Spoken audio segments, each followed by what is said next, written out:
আসসালামু আলাইকুম, আপনারা শুনছেন সংবাদ শিরোনাম। প্রচারণার শেষ দিনে কর্মী সমর্থক নিয়ে বিশাল শোডাউন বিএনপি প্রার্থীদের। জাতির উদ্দেশ্যে ভাষণ, আইনের শাসন নিশ্চিত ও 1 কোটি কর্মসংস্থানের অঙ্গীকার তারেক রহমান। নতুন আঙ্গিকে দেশ পরিচালনার প্রতিশ্রুতি 11 দলীয় জোটের প্রার্থীদের। দাবি আদায় আর রাস্তায় নামতে হবে না জনগণকে, বললেন জামায়াত আমির। শেষ হলো নির্বাচনী প্রচার। গভীর রাতেও গণসংযোগে ব্যস্ত সময় কাটান প্রার্থীদের অনেকে। এলাকায় এলাকায় ঘুরে ভোট চান, দেন নানা প্রতিশ্রুতি। নির্বাচনী কাজে ব্যবহারের জন্য বডি ওর্ন ক্যামেরা ক্রয় নিয়ে অনিয়মের অভিযোগ। বাজার মূল্যের চেয়ে বেশি দরে সরবরাহকারী প্রতিষ্ঠানটির মালিকই ভোটের প্রার্থী। এতক্ষণ শুনছিলেন সংবাদ শিরোনাম, এখন শুনবেন বিস্তারিত। দেশ গঠনে বিএনপি প্রতিজ্ঞাবদ্ধ জানিয়ে সবার জন্য নিরাপদ রাষ্ট্র গড়ার অঙ্গীকার করলেন চেয়ারম্যান তারেক রহমান।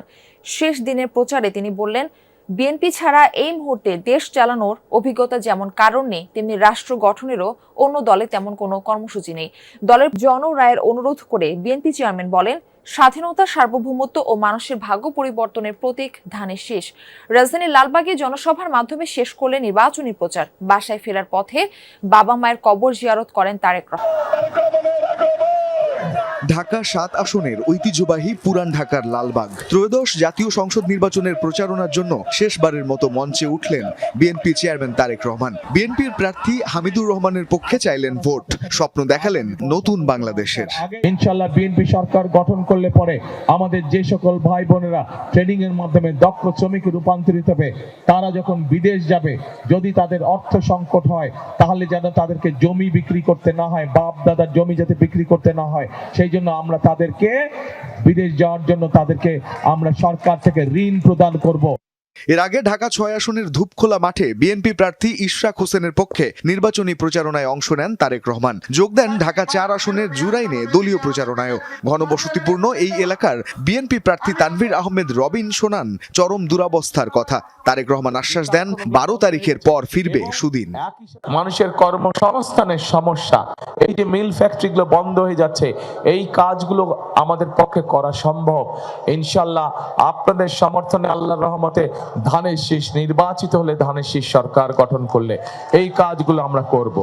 শেষ ধাপের নির্বাচনী প্রচারণার অংশ হিসেবে এর আগে ঢাকা ৫ আসনের যাত্রাবাড়ি যান বিএনপি চেয়ারম্যান। প্রচারণা চালান এই আসনের বিএনপির প্রার্থী নবিউল্লাহ নবীর পক্ষে। বিকেলে বড় পরিসরে তারেক রহমানকে স্বাগত জানানো হয় ঢাকা ৯-এর বাসাবো তরুণ সংঘ মাঠে। বিএনপি প্রার্থী হাবিবুর রশিদ হাবিবের হাত ধরে সবুজবাগ, খিলগাঁও ও মুগদা এলাকার জলাবদ্ধতা সহ সকল সমস্যা নিরসনের প্রতিশ্রুতি দেন তারেক রহমান। শক্তি প্রদর্শন করে কেউ ভোট কেন্দ্র দখলের চেষ্টা করলে কঠোরভাবে প্রতিহতের হুঁশিয়ারি দিয়েছেন জামায়াত আমির ডাক্তার শফিকুর রহমান।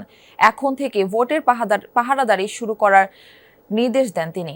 ডাক্তার শফিকুর রহমান বলেন, কোনো জালিয়াতি, ভোটচোর, অবৈধ ইঞ্জিনিয়ার যেন জনগণের কপাল নিয়ে খেলতে না পারে। বিজয়ের মালা গলায় পরিয়ে দিয়ে তারপর ঘরে ফেরার আহ্বান জানান ডাক্তার শফিকুর রহমান। নির্বাচনী প্রচারণার শেষ দিনে ঢাকার বিভিন্ন আসনে জনসভায় অংশ নিয়ে এসব কথা বলেন জামায়াত আমির।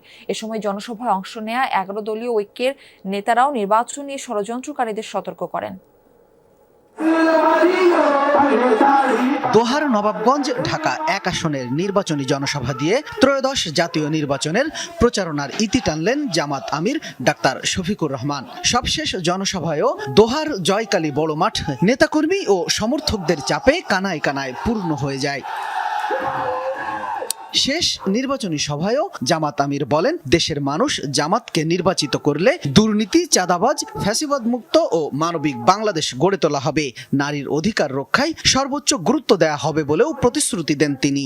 যারা অতীতেই বিভাজন করেছে, তারাই অন্যদের সবচেয়ে বেশি সর্বনাশ করেছে। আমরা এই গণদুশমনদেরকে রুখে দেব। আমরা সবাই মিলেমিশে সৌহার্দ্য, সম্পৃক্তি, ভ্রাতৃত্বের ভিতরে ইনশাআল্লাহ একটা ঐক্যবদ্ধ বাংলাদেশ গড়ে তুলতে চাই। এই বাংলাদেশকে আর কাউকে বিভক্ত করতে দেওয়া হবে না ইনশাআল্লাহ। এ সময় ডাক্তার শফিকুর রহমান বলেন, একটি দল নির্বাচনে শক্তি প্রদর্শন করে জয়ী হওয়ার চেষ্টা করছে। কেউ অবৈধ শক্তি প্রয়োগ করে ভোট কেন্দ্র দখলের চেষ্টা করলে তাদের প্রতিহত করার নির্দেশ দেন তিনি। উস্কানি কেউ দিলে চোখে চোখ রেখে বলবেন, ইনশাআল্লাহ 12 তারিখ যাব, আমার পছন্দের প্রার্থী এবং প্রতীকে ভোট দেব, তোমার পারলে তুমি আমাকে ঠেকাইও। শেষ হলো জাতীয় সংসদের নির্বাচনী প্রচার। রাজধানীতে শেষ মুহূর্তের গণসংযোগকালে নির্বাচনী ইশতেহারের পাশাপাশি আসন ভিত্তিক নানা উন্নয়নের প্রতিশ্রুতি দেন প্রার্থীরা। শেষ সময়ের চেষ্টা করেন ভোটারদের মন জয়। সুষ্ঠু নির্বাচন হলে জয়ের ব্যাপারেও আশাবাদী প্রত্যেককে। তবে এবার প্রতিশ্রুতির ফুলঝুরি নয়, নির্বাচিত প্রার্থীর কাছ থেকে কাজের বাস্তবায়ন চান ভোটাররা। মধ্যরাতেও কোনো কোনো এলাকায় প্রচার চালান প্রার্থীরা। মাদক মুক্ত আমাদের 9 আসনটা করতে পারে, এটাই হলো প্রত্যাশা। আর আমাদের রাস্তাঘাটের উন্নতি করবে, এটাই আমাদের প্রত্যাশা ওনার কাছে। প্রত্যাশা অনেকই থাকবে আমাদের, কিন্তু জনসংকুল দেশ, সেই হিসাবে আমাদের প্রাপ্তি কম।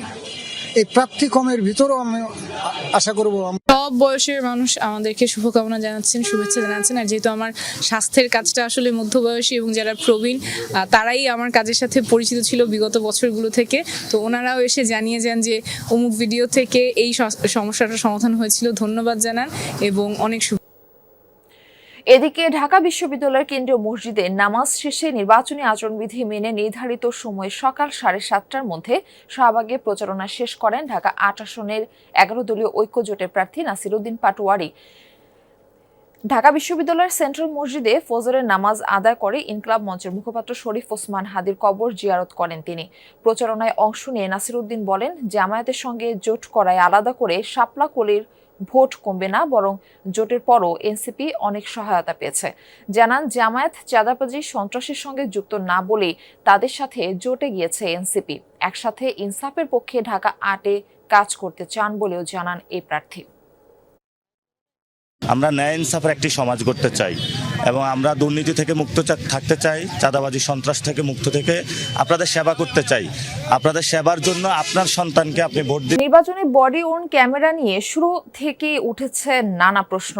ক্যামেরা কেনা, সরবরাহ এবং মনিটরিং প্রক্রিয়া সম্পর্কে কোনো ব্যাখ্যা এখনো প্রকাশ করেনি বাংলাদেশ পুলিশ। অনুসন্ধানে জানা গেছে, নির্বাচনের জন্য অনলাইন ও অফলাইন 2 ধরনের বডি ওন ক্যামেরা সংগ্রহ করা হয়েছে 2টি প্রতিষ্ঠানের মাধ্যমে। অভিযোগ উঠেছে, এসব ক্যামেরার মূল্য নির্ধারণ হয়েছে বাজার মূল্যের চেয়ে বেশি দরে।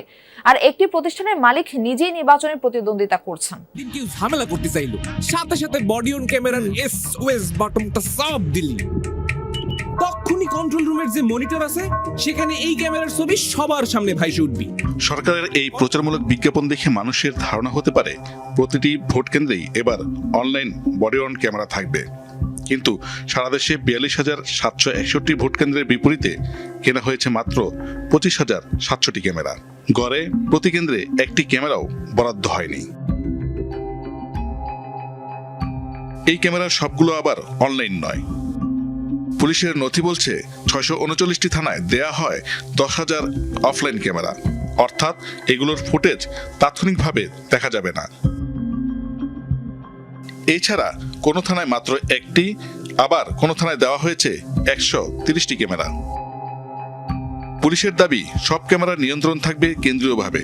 তবে অনুসন্ধানে জানা যায়, পুলিশের সদর দপ্তরের 14 তলায় অনলাইন ক্যামেরার মনিটরিংয়ে থাকবে সরবরাহকারী